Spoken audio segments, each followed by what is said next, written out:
everyone. It's Angela Stevens with the podcast Refocusing on Your New Career. And today I've got Dr. Jay Faber here. And I'm so excited for you to hear his background because I don't know if I've ever met anyone that's worked harder in his life because he is a psychiatrist at the Amen Clinic.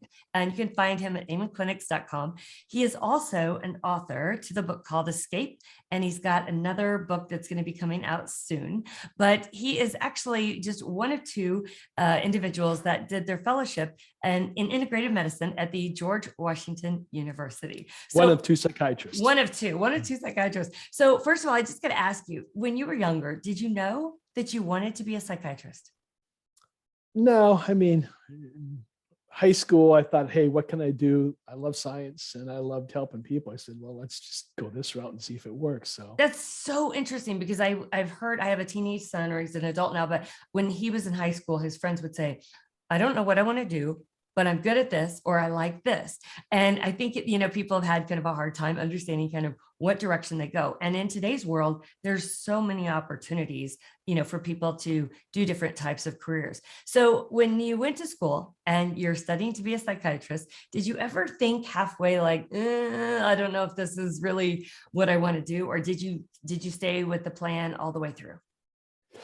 Well, I think yes, and I think most people would. In our field, it's the stories we hear, right? And we hear a lot of tragedies. Imagine like watching horror films from about 8 a.m. till 5 every day. Right. It's like, this is getting kind of taxing and wearing. So yeah. Right. Yeah. So. And it's interesting, right? Because again, did you ever feel like halfway that you would just go to be, a regular doctor or specialize in the psychiatry area? Because it's interesting. If I had my second career, I would have been a psychologist because I'm so fascinated with the brain, with the body, and how it all works together.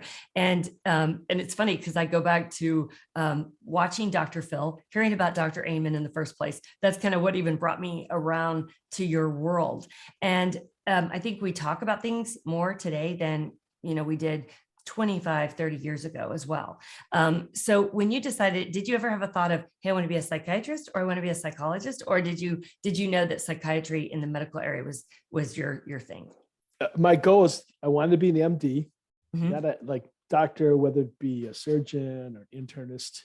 I didn't know when I went in. I just knew that I wanted to use applied science to help people get better. So that's great. That's great. The process, I said psychiatry. There you go. And then when you started seeing, you did your interns, you went through all of the ranks of having to get where you're at now. Was it what you thought it would be? Initially, yes. Mm-hmm. Okay. But like everything in life, things change. Right, exactly. And you're always working, when you work for a hospital or a clinic, you're working, for the clinic. And so I'm sure there's a lot of things in your life that you've wanted to do even more of, which you have now because you were able to, write a book, you're able to do a lot of research. So what is the day? I think you kind of answered it when you said 8 to 5, but a day in the life of a psychiatrist, because you've got a day full, right? Your books are full. You're seeing all of these patients. What do you do for fun? I make sure I work out every day. Would be huge. Again, sounds like, really, it's like, yes, really. Yeah. So that's sort of phase one. 2, love music, love dance. So I make sure once a week I'm at some dance class here in LA. Love that. That's so great. And out here, it's fun. It's like when I first moved back, I went to get dance lessons and it was in Hollywood. The teacher was Will.i.am's teacher. No way. Yeah. And like 3/4 of the class were like professionals. And it's like, they don't mess around. It's like what you see on TV, this is how they were dancing. Yeah. And it was like so intimidating, but simultaneously is so cool. Yeah. To do. Yeah. You know what? I think we're twins. And I'm going to tell you why. My mother has a saying, and she said it all my life. If I ever was down or frustrated or not where I was in life, I'm going to put this on her tombstone. And I always tell her this. And she says, take a class. And I was like, I don't want to take a class. And she's like, take the class. So I do. And I'm in my 40s. I'd gone through a divorce, and it was really the sad time of my life. And I go and I take a hip hop class. and I was a gymnast all my life, but I'm in my 40s, right? And I'm like going, okay, it wasn't exactly what I thought it would be like, right? But I left so inspired, right? So you have to put yourself out there. Yeah, just a real short story is one of our doctors' conferences, Mhm. the medical director said, when you go to these conferences, it's like, well, we'll talk about treatment-resistant depression, we'll talk about TMS, we'll talk about, new supplements. And it's like a lot of the talks, unless the speaker's really into it, it's like your face expressions. So anyhow, long story short, he says, can you set up a dance class for us? And I says, well, what do you mean? I go, well, you teach everyone here how to dance. I said, well, I could choreograph it, but it would be horrible. Why would people want to watch me dance? And I go, won't be aesthetic. I said, can you give me some, I got a couple ideas. And he says, well, I'll check. And I knew right away, it ain't going to happen. Right. So I called Benjamin, will.i.am's teacher. Oh, I said, hey. No way. Yeah. Yeah. I said, hey, I want to ask you something. Can we work out a deal to get you down to the Amen Clinic to lead a dance class? Because I want people to feel special. If I dance, how are people going to feel special? And they won't, like you said, be inspired. So Right. I cut a deal. I got him to come. Two of the doctors the day before came up, and it was so funny. And I hope I say this right. So they came up and said, well, I heard you're doing dance class tomorrow. What are you going to do? Are you going to pair us up to do ballroom dancing? And I looked at her, and I hope the audience doesn't mind. I gave her a look. I said, oh, hell no. No.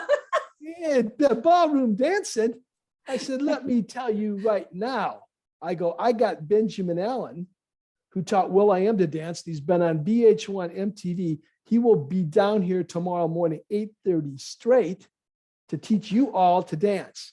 And this like 50-something, formal doctor, it was like she morphed into this 14-year-old middle schooler. I love that. Goes, oh my gosh, I can't. It was like, you couldn't buy it. It was like hilarious. I love that. And for any of you that don't know Dr. Jay Faber or have ever talked with him, I don't think he's over 20, because I'm joking, but it's in your mindset, right? Your mindset of how you live your life. And what I did, even when my mother said, take a class, I took an acting class. It filled my soul. It filled, and I was a theater major. So I just gotten away from it for a while. And it really brought me back to who I was. And so I would highly recommend that. But tell me this, when you were starting your career and you were going through interviews, right? How competitive was it then and now, actually, in the psychiatry world? Well, I wanted, at the time, my dream was to go to Colorado. So going there was really competitive. So the hospital that I had applied that I wanted to go to, they weren't going to accept me, and I knew it. So I called another group down in Boulder and kind of worked my way in the back door. There you go. So talk to me about that, because a lot of people, when they're starting careers, whether they, know whether they want to work maybe in a clinic that has psychiatrists or being a psychiatrist yourself, when you're hiring people, what do you look for and what impresses you? Well, I mean, to me, it's first is your ability to connect with people, people skills. And it sounds so basic, but for doctors, I mean, when you're in an environment where you're basically looking at books, reading, memorizing, taking tests, reading, some of your social skills can go by the wayside. So is this person able to connect, engage, have fun with things? So that's one. And then two, how resilient they are is huge, because things go up and down, and it's like, there's a lot that comes on the plate, and it's like, you can go, oh my gosh, I feel overwhelmed. Or resilience, it's like, well, you said this and you said that and you said that. All right. Now watch, wait, and see. And then you take things to a completely different level. You get somebody like that. Okay. That's two. And then three is just how you handle stress. I mean, it's like any place you have stress, and how are you creatively dealing with life that's hopefully constructive. Right. Absolutely. And if you're in college going to school, right, and maybe you're trying to be an MD or any other profession, you're going to have some stress, right? You're going to have self-discipline, things like that. What advice would you give to college students that are really trying to get through, make it to the finish line, but they have so much stress? If they haven't been to your clinic, what are some things they can do, because they're almost there, right? They got to get to the finish line. I would do two things. On your summer breaks, read Stronger by Everly. Mhm. Okay. It's a book on how to increase your resilience. Okay. It'll recharge you and renew you. And then I'd read Rising Hope by Gwynne and Hillman. And don't just read it, journal and apply it. And I think you'll learn skill sets that they don't teach you in high school or middle school. And that's a whole nother topic for me. Mhm. And your parents are too busy. Right. Your parents are too busy to do it. Right. So, but these are things that will help take you to another level. Life, there's going to be stress, and it's like going to the gym. If you're going to get bigger muscles, you're going to have to put tension on them to get bigger. If you're going to become a bigger, better, stronger person, get to where you want to go, there's going to be some of this, and you have to know how to constructively handle it.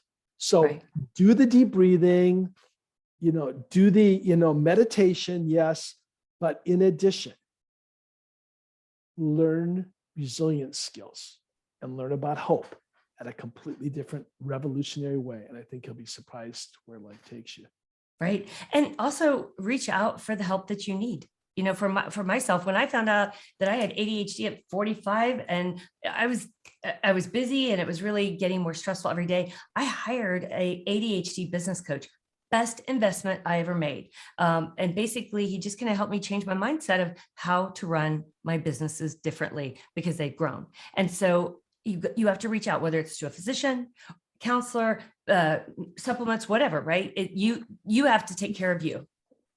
Well, I admire your humility. Mm-hmm. Humility is being what? It's being honest about who we are, mm-hmm. and then making subsequent changes. It's not being Yeah. meek. It's not being timid. It's like, here I am. Here's where I'm at. Am I happy here? No. Well, let's ramp it up to a next level. And look what you've done. It's what you just said. Why is Angela where she is today? Yeah. Well, thank you. Thank you. It's true. It's interesting. What the coach told me, I'll never forget this as long as I live.